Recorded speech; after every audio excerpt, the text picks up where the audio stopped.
Assalamualaikum, selamat pagi, selamat siang, selamat malam teman-teman semua. Kembali lagi bersama saya Dewi Ika Oktavia. Oke, untuk video kali ini nanti kita akan membahas terkait perhitungan bunga ya teman-teman ya, berbagai jenis perhitungan bunga.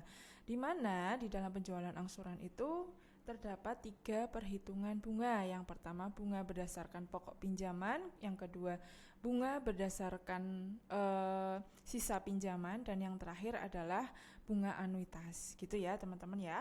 Untuk video kali ini nanti kita akan fokus untuk mempelajari terkait bunga berdasarkan pokok pinjaman, di mana nanti hasilnya adalah bunganya itu, besar bunganya akan selalu tetap setiap angsurannya sampai nanti lunas gitu ya teman-teman. Oke, di sini ada contoh soalnya teman-teman, di mana tanggal 1 Oktober itu terjadi akad pembiayaan ya, yang berhubungan di situ adalah nasabah dan BCA Finance Semarang.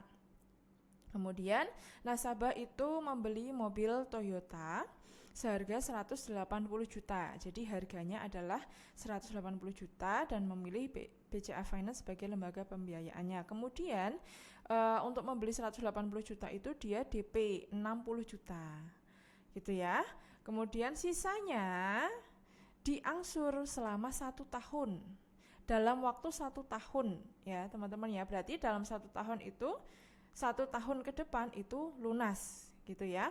Nah, angsuran itu dilakukan setiap tanggal 11 tiap bulan. Nah, ini kalimat ini menunjukkan bahwa pembayaran angsurannya itu adalah setiap bulan dalam 1 tahun. Berarti berapa kali? 12 kali ya teman-teman ya. Untuk melunasi mobil tadi 12 kali. Kemudian biaya lainnya udah tidak perlu dihiraukan karena sudah lunas semua ya. Kemudian suku bunga pinjamannya adalah 18% setahun. Ingat ya teman-teman ya, di sini ada kata-kata setahun. Tadi pembayarannya apa? Per bulan. Berarti nanti kita jadikan per bulan dulu. 18% per 12 gitu ya. Oke, sekarang kita masuk ke perhitungannya teman-teman. Metode bunga tetap atau flat ya.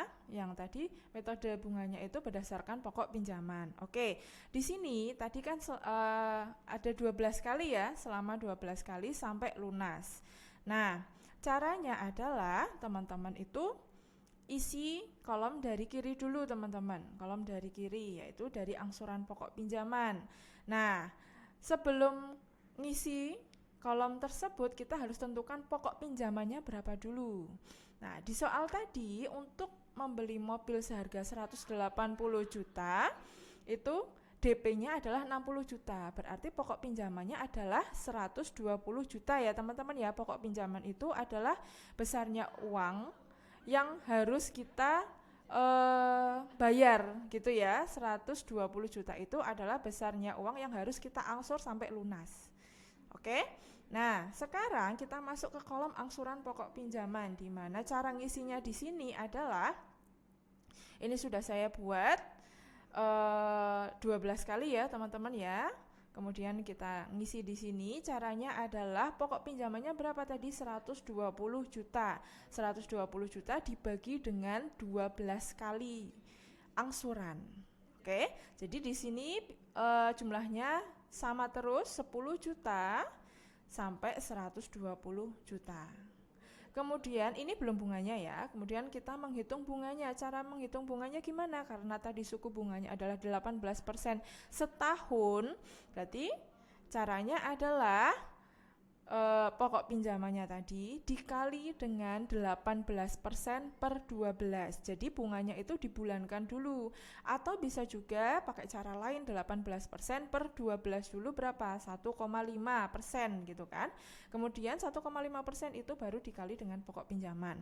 Ingat ya teman-teman ya, ini adalah bunga flat. Jadi bunganya itu besarnya akan selalu tetap sampai nanti angsuran itu selesai. Jadi kalau pakai Microsoft Excel itu kita absolutkan dulu kolom pokok pinjaman karena nanti besarnya akan selalu sama ya. Kemudian kita drag ke bawah sampai 12 kali. Nah, di sini 1.800.000 12 kali, jadi totalnya adalah 21.600.000. Kemudian untuk mengisi kolom jumlah yang dibayar ini adalah angsuran pokoknya ditambah dengan bunganya. Nah, gampang ya, jumlah yang dibayar itu adalah jumlah angsuran setiap bulan yang harus dibayarkan oleh nasabah sampai nanti 12 kali ngangsur. Nah, kemudian untuk mengisi sisa pinjaman ini adalah caranya sisa pinjaman di periode sebelumnya itu dikurangi dengan angsuran pokok. Jadi di sini tuh tidak ada hubungannya dengan bunga ya teman-teman ya. Hubungannya adalah di angsuran pokok. Jadi contohnya di sini misalnya nih mau ngisi di angsuran yang ketiga, sisa pinjamannya berapa sih? Caranya adalah sisa pinjaman di angsuran yang kedua atasnya ya, 100 juta dikurangi dengan angsuran pokok pinjaman pada angsuran ketiga gitu. Gampang kan teman-teman? Ini untuk perhitungannya ya teman-teman ya. Untuk jurnalnya itu sebenarnya mudah ya. Kalau misalnya di sisi pembeli ini misalnya pembelinya itu adalah perusahaan. Nah, makanya di sini di jurnal. Pada saat transaksi itu jurnalnya adalah debit pembelian angsuran atau boleh pakai asetnya langsung ya. Bertambah di debit seharga tadi 180 juta mobilnya, kemudian kreditnya itu bertambah utangnya bertambah si pembeli 120 dan kas itu DP-nya 60 juta. Pada saat mengangsur utangnya berkurang karena sudah diangsur sebesar angsuran pokoknya 10 juta, kemudian biaya bunganya, bayar bunga ya, debit bertambah 1.800.000 dan terakhir uang yang harus dibayarkan berapa? Total 11.800.000. Kemudian diulang terus ya pakai akun yang sama dengan angka yang sama. Kemudian untuk di sisi penjual nih ya, dealernya ya berarti ya. Untuk kasnya bertambah karena pembayaran DP dari nasabah 60 juta, kemudian piutang penjualan angsuran itu adalah utang nasabah ya yang harus diangsur 12 kali tadi 120 juta, dan yang terakhir adalah penjualan angsuran. Penjualan angsuran itu penjual tadi menjualkan mobilnya seharga 180 juta. Kemudian pada saat nasabah mengangsur, jurnalnya adalah kas di debit karena menerima angsuran tadi ya pakai uang tunai 11.800.000, di mana dari 11.800.000 itu terdiri dari untuk bayar utangnya seharga angsuran pokoknya 10 juta dan bunganya 1.800.000. Kalau di sisi penjual itu adalah pendapatan bunga. Dan seterusnya angsuran ya sampai 12 kali pakai akun yang sama. Kemudian angkanya itu menyesuaikan. Oke, itu saja ya teman-teman untuk perhitungan bunga flat ya atau bunga berdasarkan pokok pinjaman. Mungkin itu saja, cukup dari saya. Terima kasih atas perhatiannya. Wassalamualaikum warahmatullahi wabarakatuh.